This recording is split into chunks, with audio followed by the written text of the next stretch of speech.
και αυτή την παγωνιά. Τόσο πολύ που μόλις ακουμπούσε το κορμί σου στο κρύο τα σαν να καίγεσαι. Προσβολή δημοσίας εδούς. Κρατούσε στην αγκαλιά του ένα σκυλί και προσπαθούσε να το ζεστάνει. Μου το είχε πλέξει η μαμά. Και πάνω μια καρφίτσα με πετάλους διφάλιο. Μέσα μαζικής ενημέρωσης. Δεν ήθελα λεφτά. Θα δούλευα. Και έφτανα σιγά σιγά. Γιατί στα λέω. Συγγνώμη, δεν ξέρω. Ποτέ δεν ανέλαβε κατάθεση. Δεν με νοιάζε που λέγανε. Ρε, κοίτα την πουτάνα, τα φτιάξε με το μαλάκα το γέρο επειδή έχει την έδρα. Κοίτα τι θα πάρει έδρα κι αυτή. Το κόμμα του έφυγε από πάνω, έφυγε κι αυτό σε άλλη πόλη. Όλοι το ίδιο μαλάκες είσαστε. Με πείραξε που δεν πήρα λίγη αγάπη.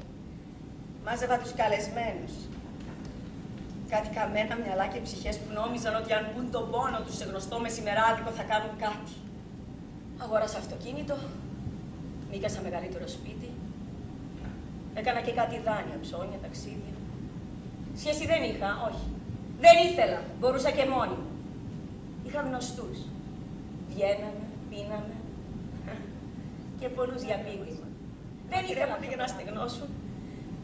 Πετσετάκια της κουζίνας. Κι ολοούρλιασες! Έφυγες, αυτό δεν ήθελες! Τα κατάφερες. 13 μήνες από το περιοδικό να μας πληρώσουν. Η κρίση. Βρήκανε μια καραμέλα και μας την πιπιλάνε. Έδινα βιογραφικά παντού.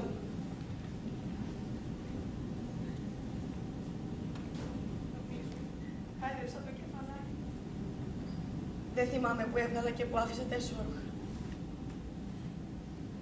Ήταν ένας άστεγος που μου ρίξε την κουβερτούλα του.